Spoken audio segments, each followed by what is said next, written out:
and Sophie were best friends and complete opposites. Annie liked to read and Sophie liked to steal.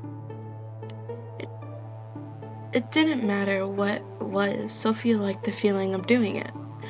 Something she wasn't supposed to and get away with. Annie didn't like it when Sophie stole because she thought she would get in trouble if Sophie was caught. And there was no imagining what her parents would do if she found out that Annie had been hiding Sophie's terrible little secret. Luckily, no one was ever going to find out what Sophie's favorite little hobby was. "Hey, dare me to steal that?"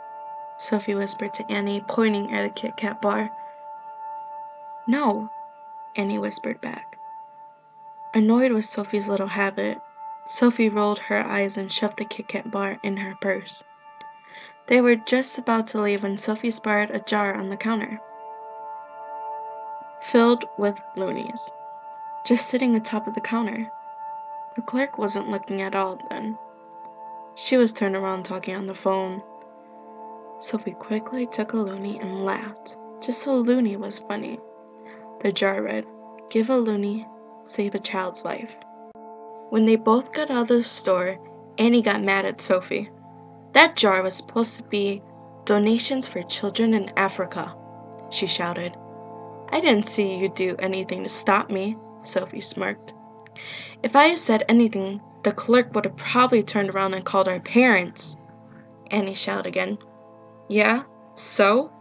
Sophie answered and walked back to her house. Over the next couple of days, Sophie hadn't shown up at school, and Annie was starting to get worried. So on Saturday morning, Annie told her mom that she was going to visit Sophie to see how she was doing. When Annie arrived at Sophie's house and knocked on the door, Sophie's mom had answered. "Oh, hi Annie." "Sophie is upstairs in her room." Sophie's mom smiled. "She's feeling a bit under the weather."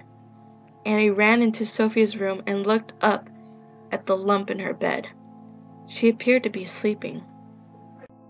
Annie went over to her bed and shook her. "Sophie, get up. It's me." Annie continued to shake her. She flipped her over and gasped. Sophie stared up at her with blank white eyes and her mouth open wide. At the back of her throat was a loonie she had stolen just a few days earlier.